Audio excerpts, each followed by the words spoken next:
मंडळी, माझं नाव आर्या अर्जुन वाडकर आहे. मी सगळ्यांना गुढीपाडव्याच्या शुभेच्छा देते. आणि आज एक वि.म. कुलकर्णींनी लिहिलेली एक कविता म्हणून दाखवणार आहे. माझ्या मराठीची गोडी मला वाटते अवीत, माझ्या मराठीचा छंद मना नित्य मोहवित.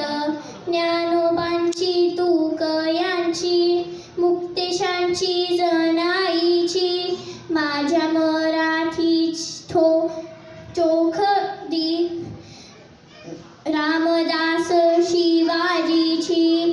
यारे अवघे जण हाक माय मराठीची, बंध खळाळा गळाले साक्ष भीमेच्या पाण्याची. दफ तुंतुने घेऊन उभी शाहीर मंडळी, मुजऱ्याच्या मानकरी वीरांची ही